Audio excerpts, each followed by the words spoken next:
Broncos country. There it is, baby. The Denver Broncos have walked off the Kansas City Chiefs in what many people were calling the biggest, most important regular season game in the last decade. You can make the argument that it was or that it wasn't, but regardless, it was the next game. And the Broncos have overcome, like Jeremy told me before we started, we overcame the Chiefs, the refs, a player getting cancer, everything, to be able to get an absolutely incredible victory against the Kansas City Chiefs, 22-19. And most importantly, man, a dominant lead in the division, at least as it pertains to the Chiefs, right? We are leading the division, but at least as it pertains to the Chiefs, Broncos are 9-2. Kansas City Chiefs fall to 5-5. Jeremy, give us your initial reaction, man. How the hell you feeling, bro? Man, that was another just stressful, crazy game. But you know what? All well that ends well. Everybody had the doubts. The Chiefs needed it so bad. We were sitting good. And you know what? Sean Payton and Bo Nix and the boys and the defense just said, not on our watch.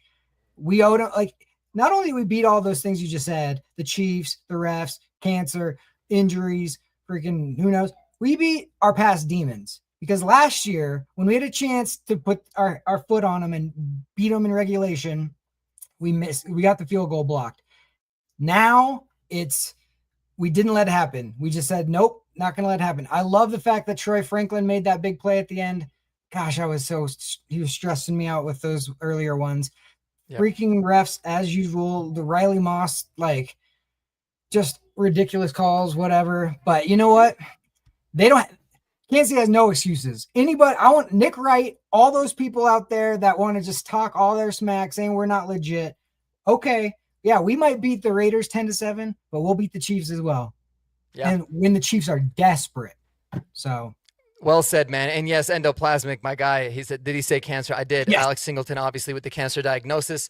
He didn't play today. Looks like he's going to be fine, but it's like this team doesn't miss. I think the most impressive thing about this game, man, was just like anytime you needed to get it, like all season, the Broncos were getting it. They were just getting it, period. Like, dude, you're talking about the Broncos get the ball.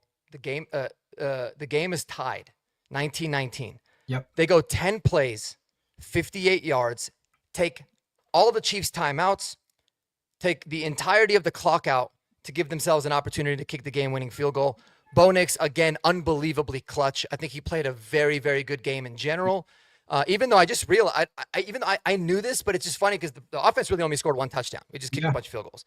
But I thought he was so good, man. And, dude, something clicks in the guy when it's clutch time. And you just saw it, and you knew it.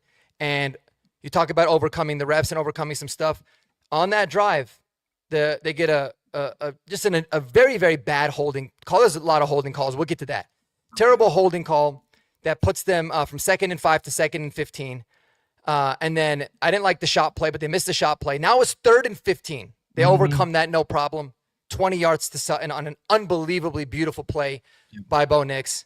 And then they run it with Harvey, and they just continued to march down. They kept getting it. And then when they needed it most, 2nd and 8, 54 seconds left, Bo Nix drops an absolute dime to Troy Franklin down the left sideline, back shoulder, perfectly timed, 32 yards.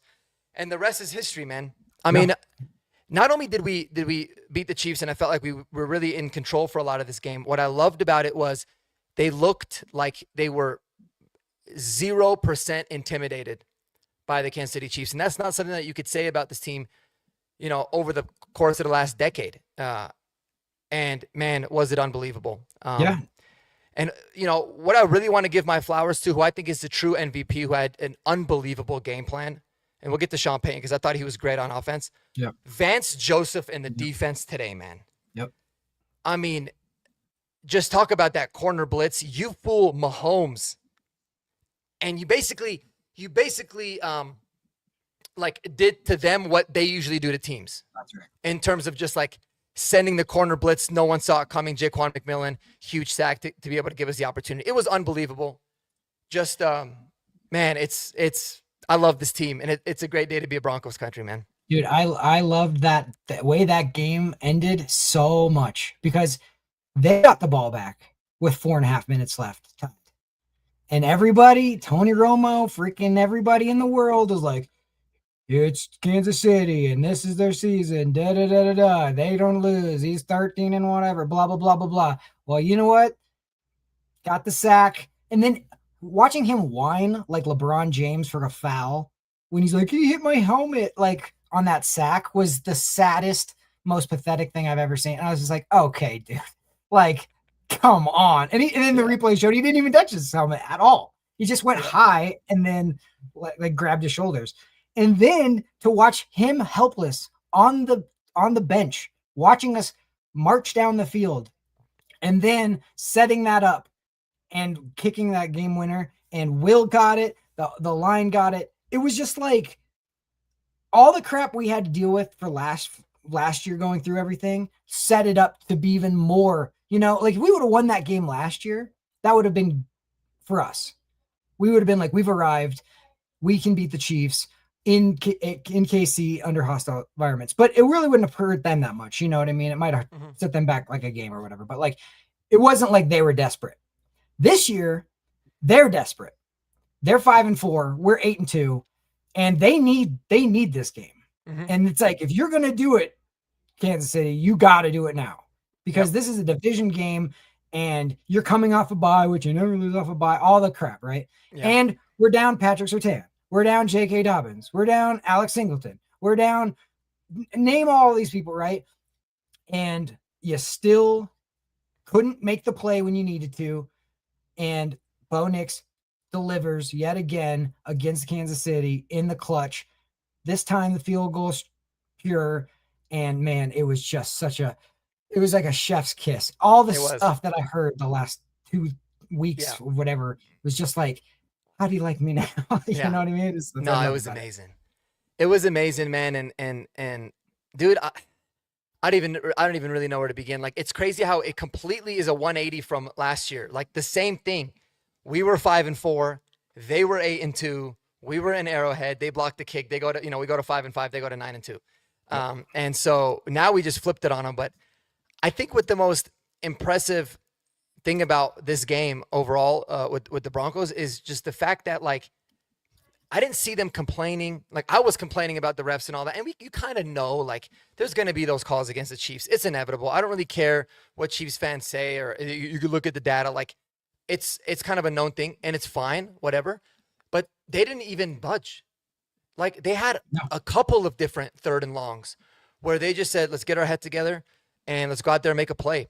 And that's all they did. They went out there and they made plays, man. And I really think that Mike McGlinchey false start penalty saved us. I'm not going to lie. At the time, I was really happy that we weren't going for it. It was a really risky move, I felt like. I had some friends over to watch the game, and I was like, I wouldn't go for this. But I hated being in the situation. I so desperately we needed that first down so bad that I was like, gosh, I want to go for it, but I just don't think it's the smart move. Because if you miss that, you could lose. Like, they had the momentum, and I was like, oh gosh. And then when that happened, I was pissed at ourselves for another stupid penalty, another unforced error. But then at the same time, I thought, maybe that's not so bad. We'll see what happens on this next drive. If we get a stop here, I don't hate it. And luckily we did. No, man, it was huge. And I, like I said, at the time, I was like, obviously a little bit upset, because you're thinking, man, it could be massive if we get it. But then once we got the stop, and then we eventually, kicked the field goal to tie it, I was thinking back on it. I was like, man, that could have saved us and really given us this opportunity. So I'm really happy that it worked out. But I want to give Vance Joseph his flowers. I thought he was phenomenal. Yeah, go ahead. 100%. Vance Joseph. They took that one shot of him on the sideline dialing something up, and I was just like, I'll be the first to admit when I'm like wrong about it. I was wrong about Vance Joseph. I didn't want him anywhere near this team. Me too. I was like, no, dude, we saw what you were like as a head coach. You might be okay as a defensive coordinator, but I just don't want it here. And we got stomped on by Miami, and I was like, if they don't fire him this week, I'll be upset. And he's done nothing but like dial it in, and he's turned guys who were drafted in the 2nd, in the 3rd, and the 4th rounds into superstars in the 7th round. Cooper, Like, he's gotten some guys. It's not like we've just gotten first round picks, like it's all Pat Surtain guys. It's like Riley Moss was a third rounder. Like, Benito was the very last pick of the second round. Cooper was a seventh round. Like, yeah, you got like Zach Allen and some other signings, but like, just man, he has think what a about chef. Jaquan McMillan, bro. McMillan, like Massive game today. Abrams Drain played freaking great. Phenomenal. Like Barron played really well. There was like a couple that they gave on. Like the one guy I couldn't believe who was, you know, gave it up on the defense was Hufanga not making that tackle on Kelsey. And I was like, if there's one player on our team that I would trust to make that tackle, it would have been him. Yeah, and I was so upset. But you know what? Like, somebody knew, like, let's just make this extra difficult. And then when we blocked that extra point, Crum even coming in the clutch. And dude, that put it at like, we didn't need to force anything. We could take a field goal instead of a touchdown and tie it up at 19. That's what ended up happening. And then it's just, we outplayed them in that last bit. We wanted it more. It was the Jaleel McLaughlin touchdown. We wanted it more than they wanted to stop us. Yep. And for a team I was 8-2, like on Horsepower Hour, I asked a question, and I agree with your answer. Is like, who needed this game more? And of course, if you look at statistic, you look at record, you look at anything, the Chiefs needed it more, right? Because they're the ones that are 5-4, scratching and clawing to try to get back in this thing. But our psyche, everything we heard the last 2 weeks, ever since how bad that Raiders game looked, the Broncos needed that more. The fact that our guys are going down with injuries and guys are getting, you know, diseases, like whatever, you know what I mean? Like, we needed that game to be like, everybody, I don't care who it is, y'all can just step, because we're legit and we know how to win these close games. Last year, we couldn't win close games. We couldn't beat the good teams. Well, we felt right at home. We locked in and we got it done. And we've done it all year. So, you know, I had a feeling this was going to be a low-scoring game just because the vibes of it. It's not, nobody's going to be, you know, but I didn't think it'd be 6-6 at half. No. Yeah. But it's funny because, you know, even at halftime, I remember thinking to myself, like, man, like when we went up 6-0, I was like, dude, that sucks. Like, we should at least be up 10. You know, you can't just kick field goals against Mahomes, but it didn't seem like it was wavered. Like, they didn't waver at all. It was just an awesome thing to see, man. And you know, it was funny. Chronolist LW, he brings up a really good point. And I was actually gonna ask this question, so I'm glad he said it. It's so good to go into the bye winning. Is it? Like, I know for fans it's great, but do you think that this is one of those wins where like you want to keep riding the momentum of winning 8 in a row now? Or do you feel like doesn't really matter? Like, this team really needs a bye week, which I think they do as well. Oh, I would take the bye week. I think this was a very emotional game. I think that the rallying cry for like this whole week after the Raiders game was like, the offense sucks and blah, blah, blah, blah, blah. And how can they do this? And now Dobbins is out. Now I think they were worn down, but they were like, we have enough in us to just say, you know what? We hear all the noise, but like we trust our own team to get it done when we need to get it done. And this couldn't, I think the bye's perfect. I think there's a lot of guys banged up. Obviously, like, I want to get Pat back. I want to get, you know, some of these guys back. Hopefully Singleton is out. He looked fantastic. Yep. There's a lot of, you know, people that I just think we need a mental break, but like, I'm thankful that we had a little mini bye going into that game, because if we had to just play them right away after they had a full bye, that would have been tougher. But, you know, I just have a feeling like we saw the last, I don't know. I'm not going to say it. I was just going to say, like, the Chiefs this season, and I was listening to stuff pregame, like James Palmer and some other people were basically saying, like, this season feels different for the Chiefs. Like, they don't feel as invincible as before. Obviously, the record-wise and all that, but, like, the Bills took it to them, all that. But it's just like the vibe around the team felt a little different. And they kept saying, well, once we get these guys back, we'll be better and blah, blah, blah, blah. But like, they absolutely positively needed to have this game. And now they have to play the Colts next week.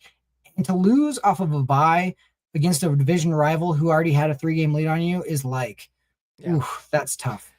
Yeah, I mean it's crazy. All we heard, was Andy Reid's 21-4 coming off the bye, Mhm. and Patrick Mahomes is 18-4 when he comes off of a loss. Well, they lost before they came off their bye, and yet we were able to still go over that. I mean, listen, I think the thing with the Chiefs is this: like, what they've done up to this point is like really unheard of. Like, it's unbelievable. It really Yeah. is. Like, if you think about it. Yeah. And anytime you see a team, like whenever a team loses in a Super Bowl or they got dominated the way that they did, like usually they have a really big letdown year the following year. And it's hard to keep like so many guys and so much talent and all that. Like it's just hard to maintain it. So the fact that they've done it for as long as they have is crazy. Um, Yep. Listen, are they done or is it like is a team not to worry about? I mean, I would never say that, but Oh I yeah, I'm think not saying that I either. think the interesting thing is that teams, not just the Broncos, but teams around the NFL aren't necessarily as intimidated by the Chiefs as they used to be, No, right? definitely not. So the Broncos certainly couldn't. And you know what? Like we kind of never really had a reason to, as much as they've like all the success they've had and how bad the last 10 years have been. Like the last few years, the Broncos have always given the Chiefs the most amount of fits. Like they've always played them really well.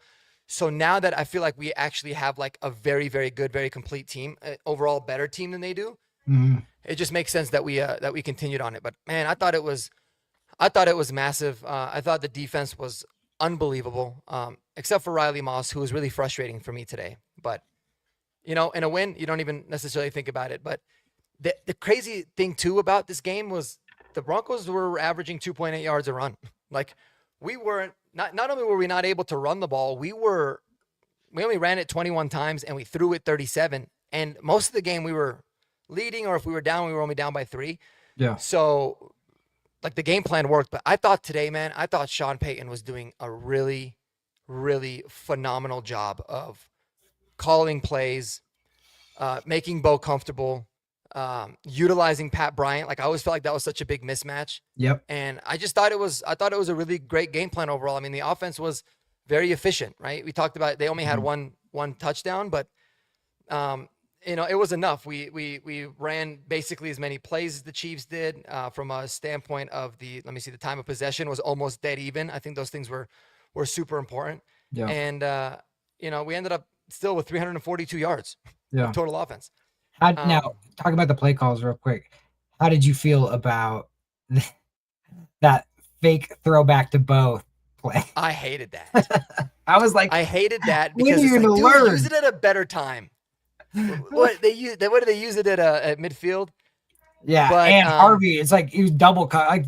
Like yeah, give Cortland Sutton credit for last week for not. I mean, it was a bad call, but he like made a really impressive catch, just even catch it and then not force it. mhm, Like it kicked us out of field goal range enough, which it's like, well, maybe you could have thrown away, maybe I don't know. But like yeah, Harvey was like, I'm throwing this 100% no matter what. And I was like, yeah. oh my God, no. Yeah. No, I mean, obviously it's never going to be perfect, but I thought he had a really good game plan. And you talk about another moment, man. I mean, Jahdae Barron Yeah. gets a pick six, like his first career pick six. Think about the moment, like the biggest moment of his career. And they ended up taking it away on the most ticky-tack call. And I was devastated, but the team they didn't flinch. Like they didn't flinch. They just kept on playing. And that's what It's I love to see the most. it's gotten to the point with the refs that they're like, we are going to just build into our minds bad calls. Like, Mhm. we're not even flinching off bad calls anymore. We're not going to whine about it. We're not going to cry about it. We're not going to explain it was a bad call, even though everybody in the world can see it's a bad call. We're just going to just build it in. Yeah. And the mentality is like, yeah, they took away 7 points. That call on Riley Moss was the biggest bunch of crap I've ever seen. You could call that on every single like throw. And then they're like completely hugging us, holding us, doing everything else, bumping us way after 5 yards, never get a call. Like, but we just built it in. Like to us, it's just like, yeah, we're not going to get calls. Yeah. I think Sean is like, look, you're not going to get calls. Sean got a penalty. Like he got ran into and then he got caught a 50 yarder. You know what I mean? It's like, Mhm.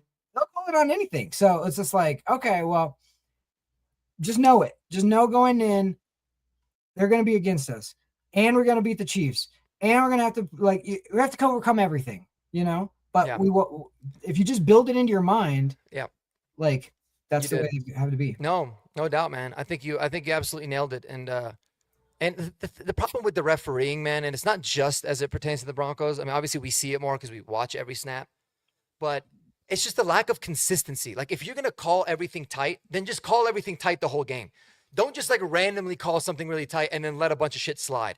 That's where I see the problem. Like they call like even the holding call. I don't know if it was on Palczewski or if it was on McGlinchey. There was two separate ones, but it was like one was so like borderline, and then they would like three blatant ones that they were holding the shit out of DJ Jones, like he's literally Oh getting held God. back, and then they just pretend like they don't see it.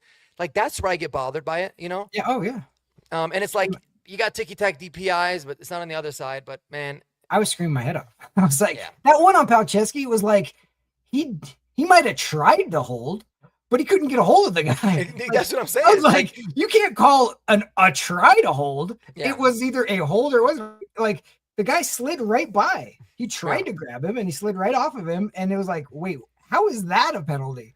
But yeah, again, like you said, again. sometimes it does seem like it does seem like that you know, they kind of build it in. They're like Yeah. they just know what the call is going to be. But man, I'm just so dude. This was like I wouldn't want to have beaten the Chiefs in any other way. You know, Yeah. I didn't want like a perfectly clean game from the ref. I kind of wanted all these different crazy nonsense to happen, and you know, to be able to overcome it Yep. was truly special. It really was. And the way that Bo stepped up, the way that the whole offense stepped up when they needed to, and dude, this defense, they just came up like they wanted to show. I feel like they were on a mission. They wanted to show everybody that they were as legit as what the national media is portraying them as being, right? I think that they wanted to be able to say, you know, we don't care that we don't have, you know, we don't have one of our captains in Alex Singleton, who's the green dot guy, defensive player of the year, Patrick Surtain, he's out. We don't really care. We're just going to go out there and try to dominate. And there was times where like, I felt like Patrick Mahomes looked uncomfortable, Oh, for sure. you know? For And sure. so that's just a testament to this defense, man, that they were balling. And you love to see it. You love to see it. So as it stands right now, we got people in the comments be wilding too. Mm-hmm. Apparently you're out. You can make OnlyFans. I love it. But our guy I Kodiak, appreciated it. yeah, our guy Kodiak, Casey had two chances to put the game away, and went on, you know, and went 3 and out 2 times, and Yep. that was, yeah, again, defense stepped the fuck up for sure. Without PS2, they were awesome. They were just sending all sorts of things. But dude, I lost my top when VJ sent McMillan on that blitz. I couldn't believe it. It was unbelievable. That was so fun. To be able to battle all that is sweet. Yeah. Yeah. Oh, yeah. No, exactly. That's exactly right. Mhm. It's just like they took away 7 points on that one. It was like I don't even know what Mahomes was even throwing on that throw. I was like what is happening? But like, yeah, no, there were so many calls. And here's the thing. And I was telling the people that were over, like my friends, I was just like, they would like we would score a touchdown and then they would be like, oh, offsides on the defense. And I go, see that call right there? They only called that late because they know we're going to decline it and they want to even up the totals. But like they have no business. Like when it comes to an actual clutch play, that's going to be a big play. If they can take it from us, they will take it from us. And I hate being like that guy being like, oh, you know, it's, you know, stacked against us or whatever. But it's just like, how much evidence you need? That one where Cortland Sutton got the first down by like that much, and then they were like, he got it by this much, and it's like even Tony Romo and, you know, Nance was like, well, his knee's not down. Clearly he got it by a good 2 feet, and they were just like, well, I don't know. On earlier in before the half, remember he took that timeout so they could like see if Bo got the first down on that run. And yeah, exactly. Here we There's go. a reason this photo exists. Yeah. You know what I mean? And a lot of people think that's photoshopped, but it isn't. The thing is too, like, yeah, I don't always like to be the guy that's like all about the refs, but the thing is, man, ask anybody, any fan base of a team that's played the Chiefs in a big game, dude, they could point out to like so many different situations. But you know what? I don't want to get into the refs more than I want to just get into the unbelievable nature of this game and what I felt like was truly just a gutsy effort, man. Well executed, unbelievable. We went, you know, we able to get all the big plays that we needed all at the same time. So I don't really want to take away from that. There was something that I had seen in here. My voice is like I could feel my voice literally going. Um, but there was something in the comments that I wanted to talk about specifically, but I couldn't remember. But anyways, in terms of like, man, we heard all the talk about the teams, and I know you've always been one of the more like optimistic ones. You're talking about like, why is everybody freaking out? Colin Cowherd coming saying nonsense about like Sean wants to draft somebody else, but everybody was freaking out. They're like, this team doesn't really have an identity, and it's like, okay, we might not have had an identity necessarily on offense, but the identity of this team is beat your ass defense, like Yep. make it very, very hard so that we're always in a game. Yep. And as long as we're in close games, being able to pull it out at the end. And we've done it Yep. consistently. And I think now it really shows now more than ever that like this is kind of how this team is built at this point. And No, 2 weeks ago I said the identity of this team is 3 words: find a way. That's the identity. It has no, like, the offense can play really good and whatever. Defense can play really, like, you just need to figure out a way to win the football game. Like, this is 8 games in a row we've won, and 2 of them have been blowouts, and the other ones have been either comebacks or close games or barely holding on or whatever it is. But it's like your identity, when you demonstrate ability over and over and over again, that's what it is. Like, you have confidence in yourself because I've been here before. I've had to come back against better teams than this. I know I can do it. Yeah. That's what those little steps are. And then it drove me absolutely crazy last week when, on a Thursday night game against the Raiders where you're freaking tired going off all this stuff. And it's like, we felt comfortable we're going to win that game. We did win the game. Everybody just had to like freak out. And it was like, you're forgetting the 6 other games that we just precluded. You're absolutely right. Yeah, absolutely. I think sometimes it's like we think style points mean more than they actually do. Yeah. Because I think that there's some situations where style points, it's important, right? Like, but the thing is when this team wanted to show style points, they did. They played the worst defense in the Cowboys. They absolutely smashed them, right?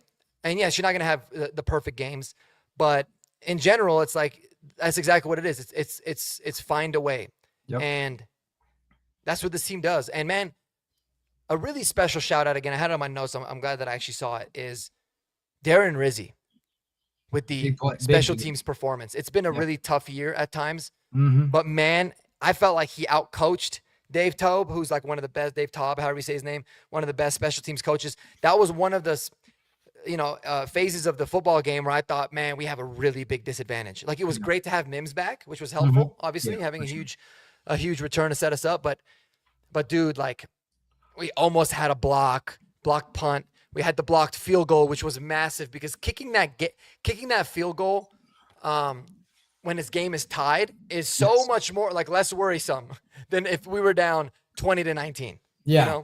Oh yeah. No, it ended up being huge.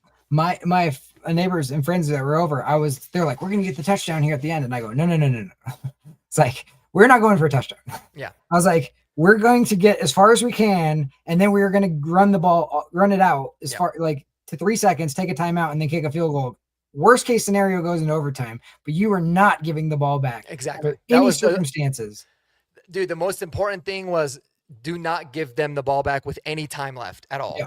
I don't trust the refs. They'll call crap they'll just throw it deep to Riley's side, and then they'll go, oh, Riley did, he picked his nose, and therefore it's whatever. And you're just like, all right, so we can't do that. Even in general, like, you don't want to give the ball back to Mahomes, right? Oh, for sure. Like, that was, for me, I was like, dude, like, make sure that they're burning the timeouts. And I thought they played it perfectly. Yeah. At the end of the game, I thought they did a really good job there. So that was awesome. And then I don't think, man, and I could be wrong, but I don't think I've ever seen Frank Crum on field goal block. So I was like, why? They must have seen something or switched something up. They put him on there, 6'7". He gets. I mean, it was amazing. It was such a good play, huge play. Yeah. Oh, that's gonna be one of those plays that's completely forgotten about in this course of this. They're just gonna remember the Broncos, marched down and got the field goal, whatever. No. The Chiefs going up 4 as opposed to only 3 is such a different vibe. Like, it's such a different, because now the mentality is we have to get a touchdown. Exactly. We have to force it. But it's like, when you only need a field goal, And then you can be a little more patient. You can let it come to you. Just take what's there. Don't need to force anything. And Yeah, and what people don't realize is it kind of bought us an extra possession in a yeah, sense of like, because if you're down 4, you go down, you're probably not going to kick it. You might go for it on 4th, and then that kind of would wrap it up. Whereas when you're down 3, it's like, no, we're good. We can kick the field goal, and we can, buy ourselves an additional possession afterwards to see what it is that ends up happening. Whereas if you're down 4, maybe you make a stupid decision or you press something and you end up getting no points, and then you're screwed. So no, it was a massive play, and it was crazy because I was so pissed after they had scored, and then when they missed the extra point, I was like, oh damn, like that was big time. That was big time. It was very And, similar to the Giants game. It was like them calling that PI on Moss and then them punching it in on the Jackson Dart like sneak, and then them missing the extra point that would have made it 3, that only made it 2. They went from being like a 90 whatever percent chance we're going to win to like, oh crap, we might lose now just because that extra point didn't go through. Because it's like, for whatever reason, if you believe in like fate or you believe in whatever is out there, whatever, it just feels like those always come back to get you. If you don't execute this simple extra point, somewhere down the line, that 1 point is going to be a big difference. And it almost always is. Almost always. And that was today. It was awesome. The kick coverage was so good today on both punt and kick return, which was good to see. And Crawshaw had some bombs, man. I mean, he almost had one that was blocked. It was close, but he didn't even flinch. He sent that to the moon outside. Like, special teams was so good. Yeah. The turnover battle was another big key to the game. So I felt like we won the special teams battle. We won the turnover battle 1-0. And should have 2. There you go, man. I mean, should have been 2. Yeah. But again, there you go. Like those are the big keys to the game. And I felt like, man, it was a wonderful thing to see. Just so proud of the way that this team played. And, without J.K. Dobbins, to seeing Jaleel back was cool. Yeah. But we didn't really have a semblance of a run game. And to be honest with you, we didn't really commit to it like I thought we would. I mean, averaging 2.8, but still, like, again, you talk about all the adversity you got to overcome. Mm-hmm.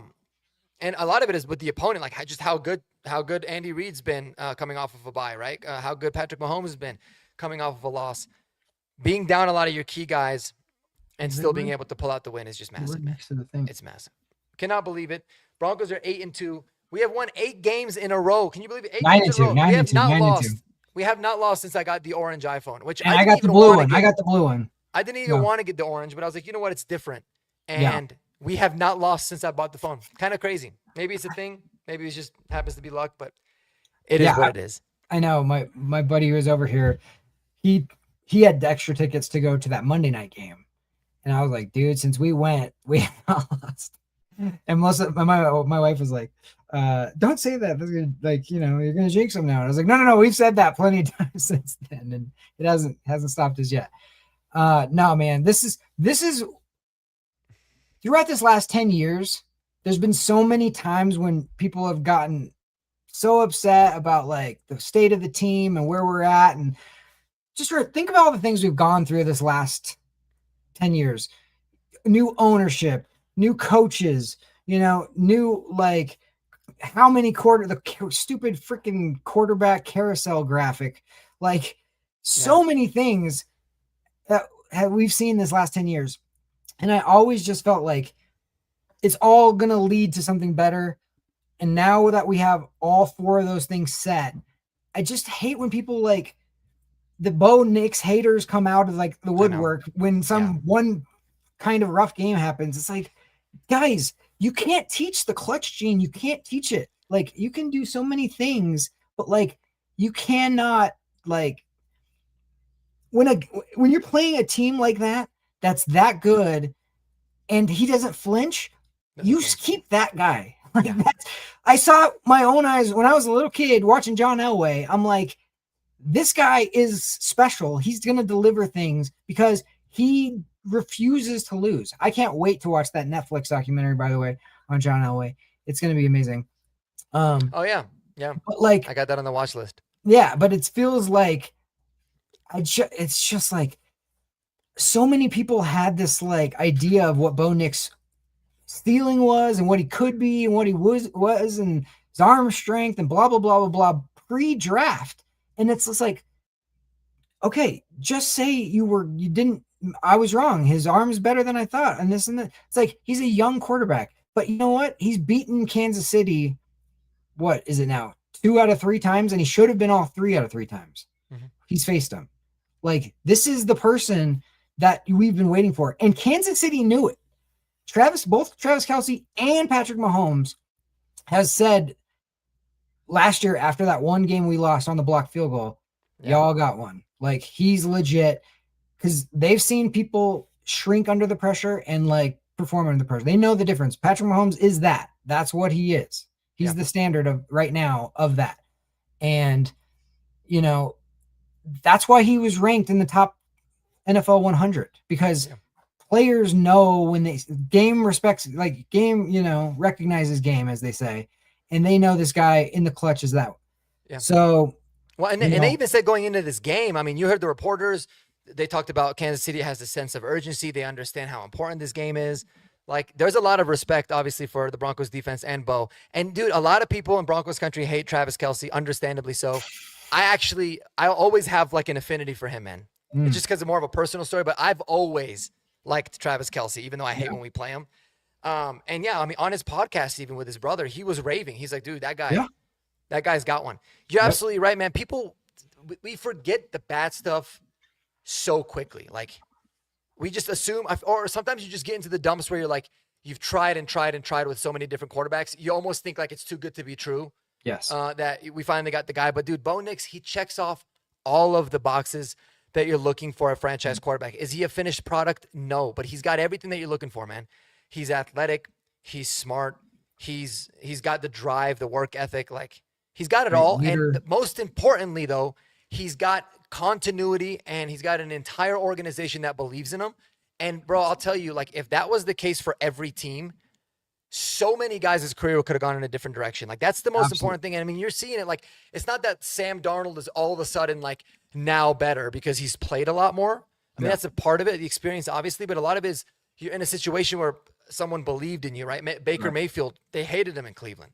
He goes to Tampa, he becomes a stud. I mean, Daniel Jones, you can go down the list. So that, just having that, and I was talking to a good buddy of mine when we were talking about the Giants. He wanted to make a Giants podcast, so we talked a lot about the Giants and how they can be a quick turnaround team similar to the Broncos. And I was saying the most important thing that you can do for Jackson Dart now is have as solid of a foundation for him as possible. If you continue getting new coaches and flipping this and flipping that, like, guys are going to fail. It's just, that's how it is. And so he's got all the, man, he checks all the boxes, and dude, you can't teach the clutch gene. Like, there's a lot of things that he needs to work on, right? And there's always going to be things to work on, but they're all teachable and they're all fixable. But you cannot teach somebody to just have the it factor. That's it. And flip the switch when the light's on. And that's what he does, man. And he didn't flinch. He didn't even look 1% worried today. He was awesome, and he outperformed Mahomes again.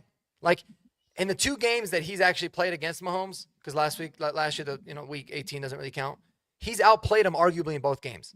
Yeah. Right. Now, does it mean that he's better than Mahomes? No. Don't be crazy. But that's huge, man. That is big, big time. Absolutely. No, it's when you have to look across the field and say, you're going to have to do everything you possibly can to beat me, and I'm not scared. And when the person recognizes and looks in your eyes and knows you're not scared, that's different. It's not like, ooh, let's hope that good things happen, and if everything goes right, maybe. It's like, no. It's like, I'm going to give you everything I got, and you're going to have to beat me, because I'm not going to just like wither. And that's the difference between, like, the greats. Yeah. Is like, what did you do in the clutch? And the game was won, in my opinion, on that 3rd and 15 when we had no business, like, it wasn't there early. He had to stop, wait, buy time, run to the pocket, and then find Cortland Sutton to make that play. And I feel like Kansas City probably's defense was like, oh, that was our chance. You know what I mean? Yeah. Like, as a defense, giving those up, those are the worst. You're just like, I cannot believe they just got a 3rd and 15. So totally. It's just like, I just hate when people are like, well, if you look at his EPA, it's just like, the game is not, that's not the game. The game is not like whatever's like statistical thing you're coming up with. The game is like looking across the field and saying you're going to have to give it everything you got because I'm coming and I'm not Yeah. scared. That's what sports is. Bro, and I'm telling you, like, people always remember the comeback wins, and they rarely remember how bad the player played, except for like now with Broncos country, but I think that'll eventually subside. Because if that was the case, dude, people would remember there was so many games where Tom Brady, especially big games, was awful, like Oh yeah. horrendously bad. Yep. But, he had his teammates, he had his coaches, he had some people, keep him in the game. And then every single time when it mattered, he would come out, make a huge play, and no one would care about what his box score was. And they would completely forget about the 3/4 of him being shit. Dude, Yeah, there was of course. Super Bowls where he was awful in until it mattered. And that's what makes him, one of the GOATs of the generation because he had that clutch gene. So that's always the most important thing. Everything else can get itself fixed. But I thought Bo was great today. I thought his feet looked good. I thought he was accurate, man. I was so fired up with the way that the team played. And Miguel plus Resend is you're over here like, saying, "Do you see the Broncos in the Super Bowl?" I'll let you take that one. oh, I mean, I think we definitely have the team. Sean said it in the preseason, and we were all like, "Whoa, that's crazy statement to say about your team that you're not expecting." But it's like there's so many things. You have to be good and lucky, right? That's always what has to happen. But Sean Payton said that in his entire coaching career, he's had 6 teams that he felt had the chance to get to a Super Bowl. Mm-hmm. And he said this is his 7th team. And everybody was like, whoa, that's a major statement because we're all being honest. Like most of the fans and most of the people that follow this team and love the Broncos, we're like, we just want to win a playoff game. That's the next step. Yeah, totally. But like where we're sitting right now at 9-2, you just beat the Chiefs who were absolutely desperate, needed this game. And Chargers are banged up. They had a big loss today. And you should have beat the Colts. You didn't beat the Colts on a freaking BS call, in my opinion. Like, why not? Why not? Now, that I agree. doesn't mean it's going to happen. That doesn't mean like everything's going to go well. But like, if there's a team that has a mental toughness to get to a Super Bowl and believe in themselves to do it, I definitely believe this team has that. 100%. Yeah.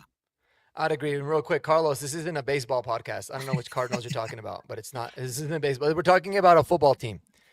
But anyways, in terms of that, I love the question. I mean, dude, how can you not, right? And I think a lot of the times people get so scared to answer it because you're like, oh, you're predicting to go to the Super Bowl. But dude, like, think about Super Bowl winning teams. They always say defense wins championships. We obviously have the defense to compete with anybody, right? Yep. We've got the head coach has got the experience. I think we've got the quarterback that obviously has the clutch gene and has got the makeup. Like, yeah, why the hell not? If you're a team that just gives yourself a chance to win, like you're in close games and you give yourself a chance to win, that's all that Super Bowl champion teams have ever done. I mean, look at what we did in 2015, but not even us. Like, there's a ton of different examples of teams that like they weren't dominant. They weren't scoring 40, 35, 40 points a game. They had their flaws, but the one thing that they definitely did have was a strong defense that would just allow for them to have the chance. Because at the end of the day, man, especially in the NFL, all you want is a chance in the fourth quarter to win the game. That's it. Yeah. Yep. There's not one game, like any game that you say, hey, if the Broncos have a chance to win it in the fourth quarter, would you take it? The answer is always going to be yes. Yep. And so we have a team that's doing it. And then on the flip side, we've got an offense or a team that's now executing. So it's, we had it to where last year we were in a lot of games. We were in a ton of one-score games, but we weren't winning them. Mm-hmm. Now we're figuring out a way to win it. So, yeah, I mean, of course we have a chance at the Super Bowl, but obviously there's so much that's got to continue to happen and for us to get there. So we'll take it week by week. And yeah, and any team in the AFC West, if you come out of the AFC West as the AFC West champs, you're legit. 100%. There's no way you're accidentally winning the AFC West. Mm-hmm. Okay. Like the Chargers are a well-coached, fantastic quarterback, super talented football team. The Kansas City Chiefs, we all know what they've done the last 9 years. Like, I want it to be us to be the ones that dethrone them. And I want it to be Sean and Bo and our defense being like, you had a great run, a little bit of help from the refs, a lot of help from the refs, but those times are over with. Yeah. And you know what I mean? It's like, I just love the fact that we're still paying Russell Wilson $30-something million. I know. And it's like, who Must cares? be nice for him. Oh, dude. Well, he You didn't think like you think he low key roots for us? No. He's like, man, that check was nice. I don't know. Like, He I'll put all should. the. He should, but I don't think Yeah. so.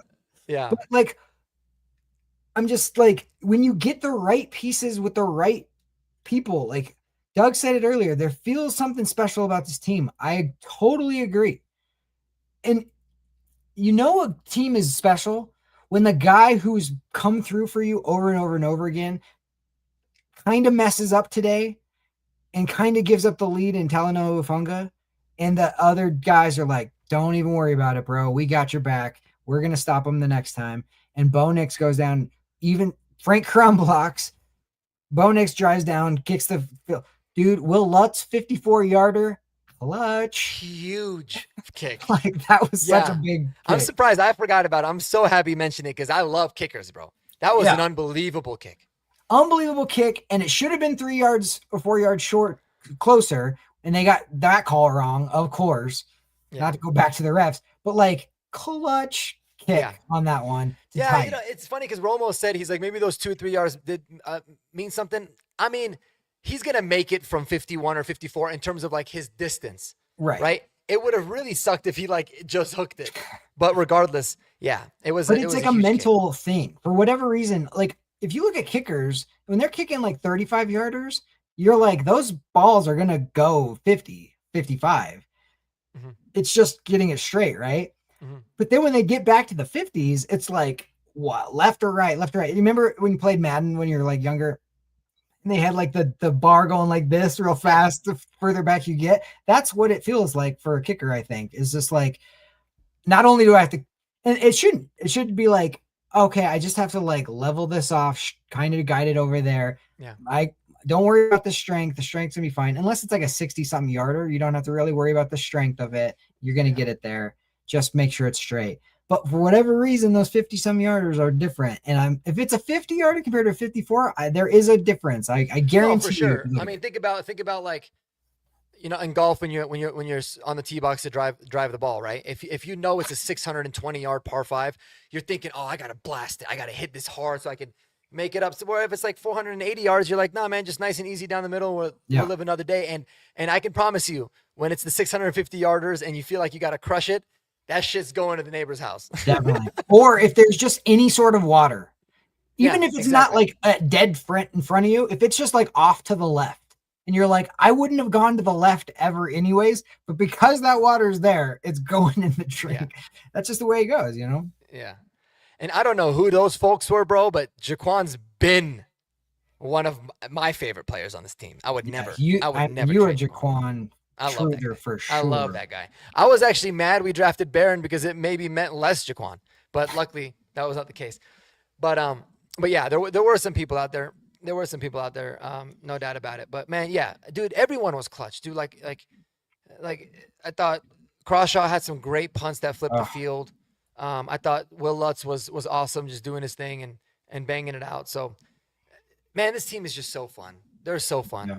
And it's so nice going into the bye week next week, at least for fans, of like, holy shit, man, we're 9-2. I was born September 2nd, so I'm very keen to 9-2. Oh, nice. And I love playing blackjack. And when you get a 9-2 hand, you're usually doubling down. So this is a good moment for me. We call them double down.